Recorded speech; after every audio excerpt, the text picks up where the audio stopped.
regularization of the elliptic, especially Thank you, Professor Naran. Good afternoon, everybody. Welcome back. First of all, let me thank the organizer for giving me the opportunity to talk today, especially for your commitment in organizing the event. Really thank you. So, my presentation is about a joint work with Massimiliano here in the audience about regularization theory in the elliptic restricted three-body problem.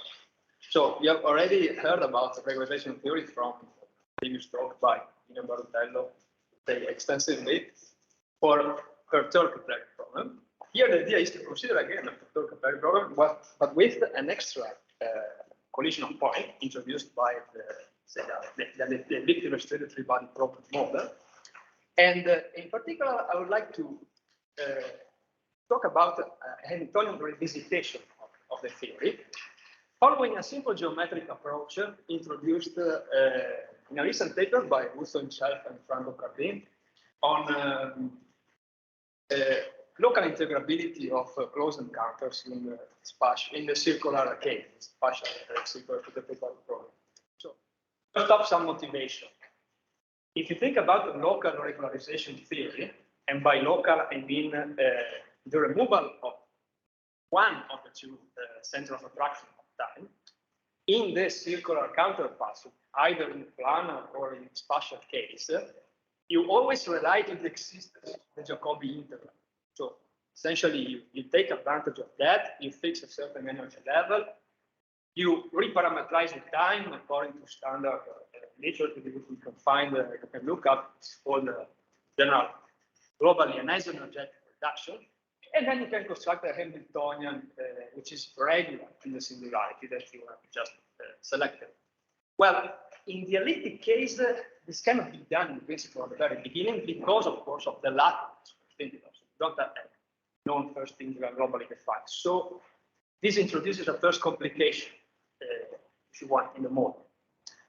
Then, if you compare the local regularization to the global regularization, by global I mean the sense of virtues, the simultaneous regularization of both the sense of attraction, it is pretty clear that the mathematical formulation of the local case is simpler, both clearly in the, say, mathematical derivation and also from the numerical viewpoint.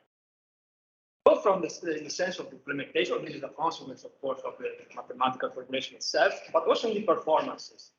Because there are evidences and you can experience that, for example, out of the collisional points of fire pattern, the standard Cartesian integration works better than the regularization itself. So the idea to get the best out of the integration throughout the whole motion is to just switch on the regularization process in a neighborhood of the point that it needs. So let's say the Hill sphere, something like that. So it's still meaningful to worry about the local regularization rather than the simultaneous regularization of both the singularities. Then, historically, the attention to the elliptic case, for example, dating back to the pioneering work of Aristotle, Stiefel, Zevelli, the name different up here, they basically derive the theory in a non-Hamiltonian setting at the very beginning. In the planar case, in particular, Zevelli came up with a system of integral differential equations, quite complicated. And the spatial one by Vogel and Aristotle translated immediately the build of regularization from the circular case, of course, into the elliptic setting. So this leaves, in a way, the door open for a further investigation in the elliptic case. So I'm going to talk about the Hamiltonian formulation of the stuff from the Lagrangian at the beginning, because we are not supposed to deal with any canonical transformation, at least at first sight. So we consider, as already mentioned, widely in the talk by Sudano Guttenberg Kustaanheimo-Stiefel, as customary for the elliptic restricted three-body problem, we introduce a rotating pulsating frame, barycentric, which rotates in an uniformly way according to the true anomaly of the motion of primaries, and it rescales distances such that the the primary is always appear fixed in the x-axis. And then you also do a reparametrization of time such that the true anomaly becomes the new independent variable. So the Lagrangian of the problem essentially is this one, where psi here representing the centricity of. Then you move. The first thing to do is to perform a translation. So essentially, you move the origin of the frame to one of the two singularities that you want to regularize, say P2, but the argument clearly applies in the same way also to P1. We pick P2 because it's more meaningful in terms of applications. Introduce the standard Kustaanheimo-Stiefel map, as in the circular case, which is a projection map that has been already mentioned before, from R4 to R3, according to this matrix here. This matrix satisfies this three property. That in particular is a linear homogeneous function on the U variables. All the columns here and the rows at norm equal to U squared. And the dot product of different columns and rows and multiplication. Then it satisfies a sort of pseudo orthogonality condition, say, because of this multiplicative factor here, U squared, which is equal to the distance V2 from primary to from the secondary. And then this is not really relevant for the purpose of the talk, but just for the sake of completeness. The KES map can be introduced equivalently in the quaternionic journals. Essentially, as was already being discussed earlier, you take advantage of the isomorphism of quaternion numbers with R4 and quaternion numbers with the purely imaginary quaternion numbers and R3, and essentially you can construct all the mappings in this way here. Where now, if you take, for example, purely imaginary quaternion numbers with modulus equal to 1, so unit, you are essentially talking about rotation on two spheres. This is pretty clear, just a result coming from algebraic studies. Let's stick to the original projection map. We perform a substitution into the Lagrangian of the problem, and we obtain the expression here, this transform Lagrangian, where there is this interesting quantity appearing. This is a bilinear form, and we see in a moment that plays an important role in the regularization itself.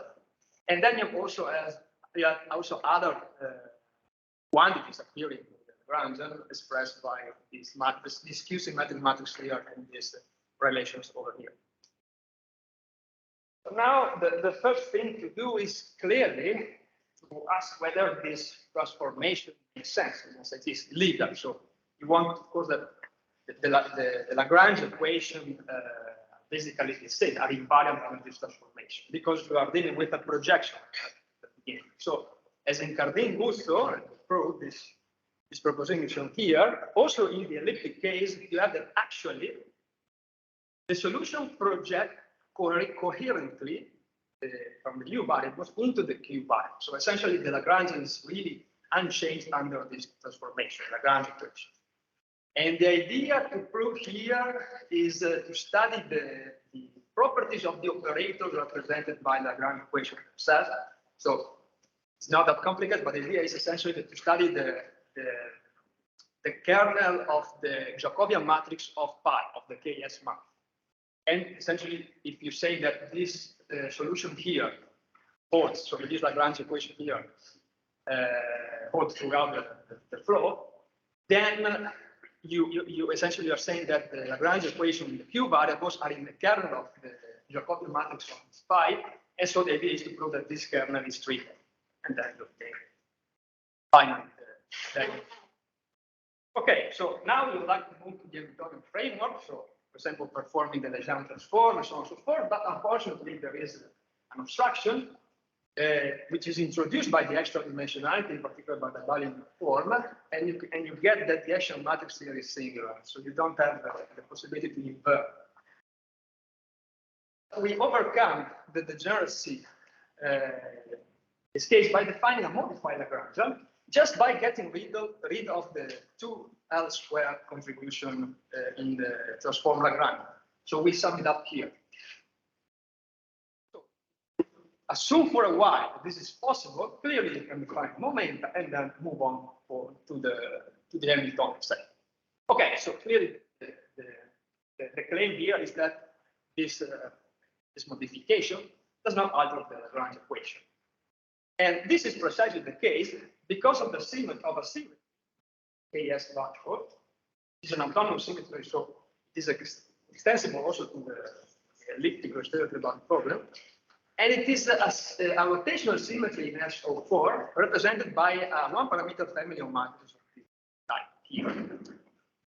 And by this, you obtain by Nether's theorem that there is a conserved quantity. This conserved quantity is precisely proportional to the bilinear form. So, since by the proposition that we just seen a minute ago, we have that u must be different from 0 throughout motion, then the only way to zero out this integral, for example, is to zero out the bilinear form. And if you zero out the bilinear form, then you are essentially having a vanishing contribution along the flow of the Lagrange. And you can prove that the Lagrange equation, do the computation, every time this L contribution appears, and it becomes 0, if not choose properly the initial condition of the U. So if you assume that this kind of non-anomaly constraint is fulfilled throughout the motion, you actually have again an invariance under the Lagrange. But by reminding this, we move on with the Hamiltonian framework. We define the Hamiltonian as per usual, introducing the Jean transform. Then the condition on the bilinear form translate frame is pretty straightforwardly into the Hamiltonian setting. Because of this contribution that you can see here is always changing, so it's precisely precisely a communication. And then, and this is the crucial point of the regularization in the elliptic setting, you can move on, and you have to move on by extending the phase space. Essentially, you pass to an autonomous extension of calligraph K here, introducing an extra couple of action angle variables, and you define the autonomous Hamiltonian here in a very standard way. And now you take initial condition such that you don't perform the isoenergetic reduction in circular case. So you fix a value of the Fourier constant. Here you take the treatment on the zero level set of the extended Hamiltonian, precisely in this way. So selecting the initial condition like this.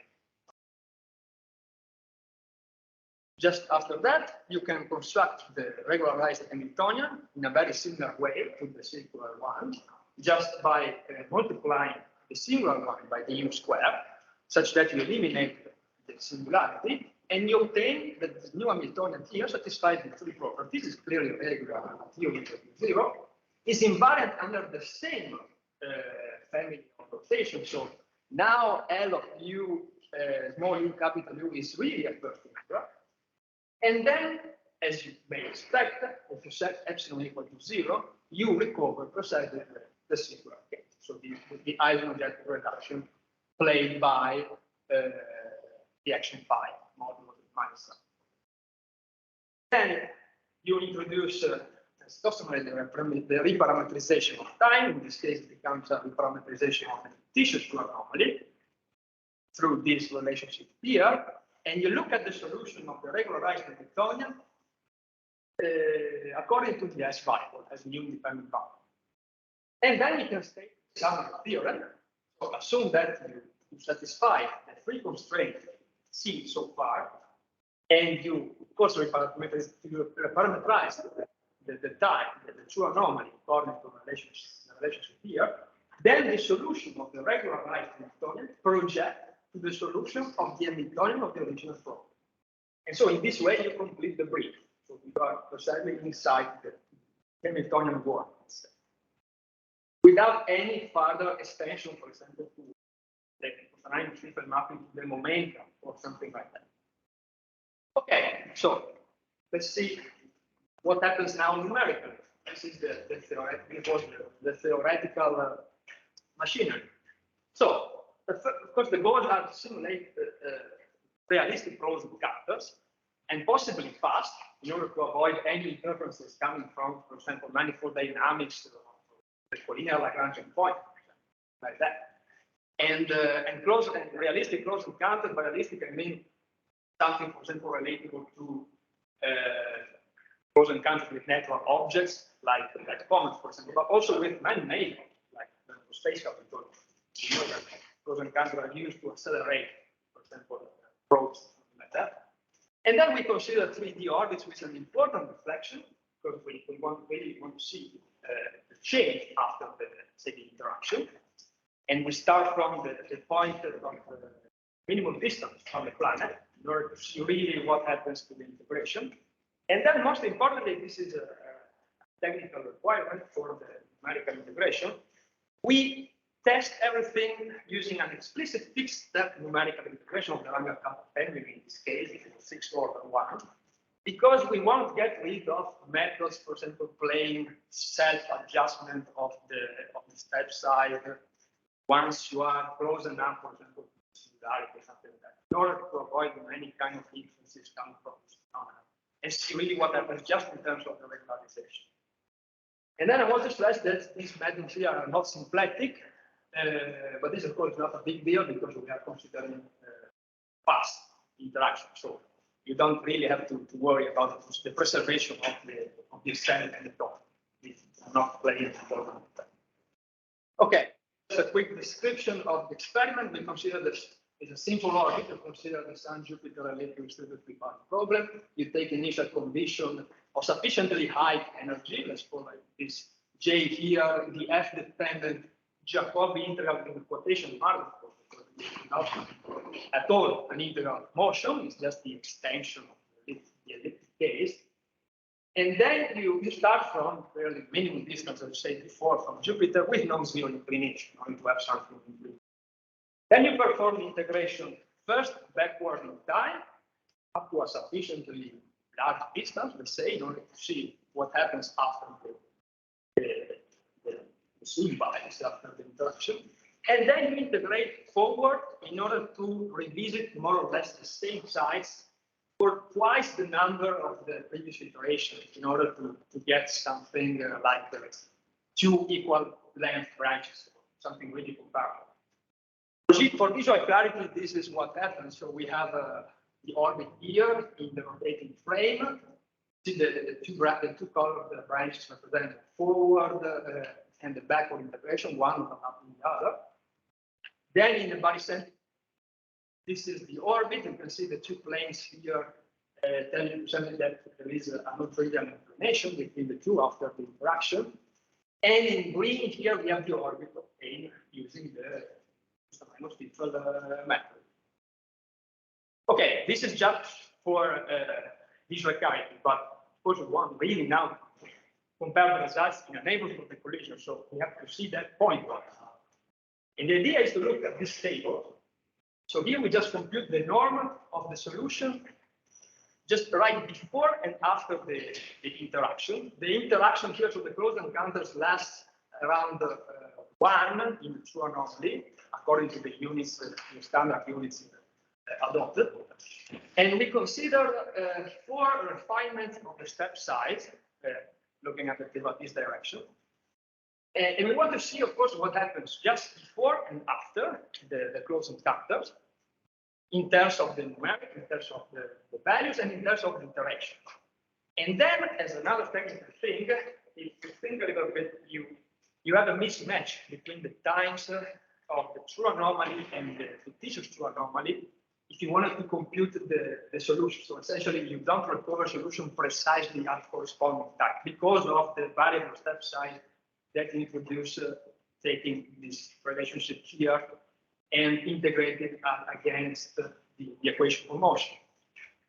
So the thing that you do to compare the result at the same point and make sure that they agree, you just perform an extra step in the Cartesian integration, taking the difference between the closest result from the Kustaanheimo-Stiefel regularization and the classic step size, then the classic, say, next iteration coming from the Cartesian point. And so you make sure that after this just little adjustment to have precisely the solution computed at the same value of time. In red, you can see here just the blow up of the method is just of the Cartesian method. This has to do with the region of convergence of the Lagrangian family. And this happens more or less around the step of 10 to the minus 3. But the Kustaanheimo-Stiefel regularization there behaves pretty well compared to that, way better. And the trend continues up to, for example, 10 to the minus 1. Still with a reliable result. After that, it becomes a precursor, but still you have differences starting from 9, 10 digits, with a sharp reduction of the iteration, producing around 109 here for the courses side. The result depends also in the case of the Hamiltonians. We consider the singular extended Hamiltonians. And also in this case, the Kustaanheimo-Stiefel regularization behaves pretty better in terms of the conservation. At initial time, at the moment of closest approach, the Hamiltonians are taken equal to 0, so you just have to evaluate that at the last point. And so you can see here that a consistent difference in terms of the order of magnitudes. Okay, I think that's it. These are just some references related to the work. In particular, if you want to look up some details, there is a preprint that just submitted. And I thank you for your attention. Take questions.